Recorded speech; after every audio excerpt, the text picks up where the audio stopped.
Hey guys, যদিহে পোনপ্ৰথমবাৰৰ বাবে আমাৰ চেনেলটো চাই আছে, প্লিজ চেনেলটো সাবস্ক্ৰাইব কৰি কাষতে থকা বেল আইকনটো প্ৰেছ কৰি অল কৰি দিবলৈ নাপাহৰিব। আচলতে তাৰ্কিকহে মোৰ প্ৰথম চিনাকি আছিলে আৰু আমি কামৰ সূত্ৰে লগ পাইছিলোঁ।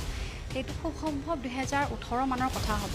তেতিয়া ফটো তুলিবৰ বাবে মানে বিভিন্ন ফটোশ্বুটৰ কাৰণে তেখেতৰ লগত যোগাযোগ হৈছিলে আৰু তেনেকৈ তাৰ্কিকৰ যোগেদি তেতিয়া চুমিৰ মেকআপ কৰিছিল।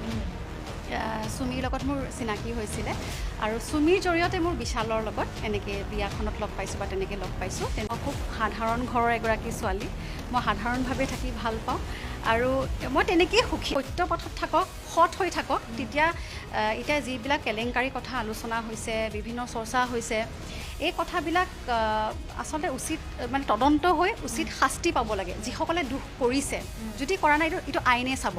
আইন সকলোৰে বাবে সমান, গতিকে মই আইনক বিশ্বাস কৰোঁ।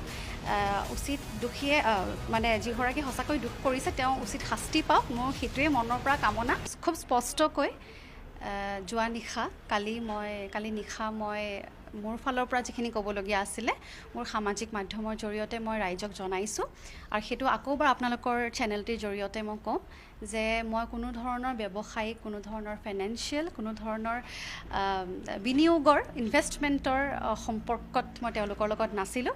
সেইটোৱে একমাত্ৰ কথা আৰু সেইটোৱে স্পষ্ট কথা। এখন বিটো চিনি পাওঁৱেই, সকলোৱে জানেই আৰু কথাটো। আচলতে তাৰ্কিকহে মোৰ প্ৰথম চিনাকি আছিলে আৰু আমি কামৰ সূত্ৰে লগ পাইছিলোঁ। সেইটো খুব সম্ভৱ 2018 মানৰ কথা হ'ব। তেতিয়া ফটো তুলিবৰ বাবে মানে বিভিন্ন ফটোশ্বুটৰ কাৰণে তেখেতৰ লগত যোগাযোগ হৈছিলে আৰু তেনেকৈ তাৰ্কিকৰ যোগেদি তেতিয়া চুমিৰ মেকআপ কৰিছিল। চুমিৰ লগত মোৰ চিনাকি হৈছিলে আৰু চুমিৰ জৰিয়তে মোৰ বিশালৰ লগত এনেকৈ বিয়াখনত লগ পাইছোঁ বা তেনেকৈ লগ পাইছোঁ, তেনেকৈ চিনাকি। চুমি বৰা পূৰ্বতে মেকআপ আৰ্টিষ্ট আছিলে।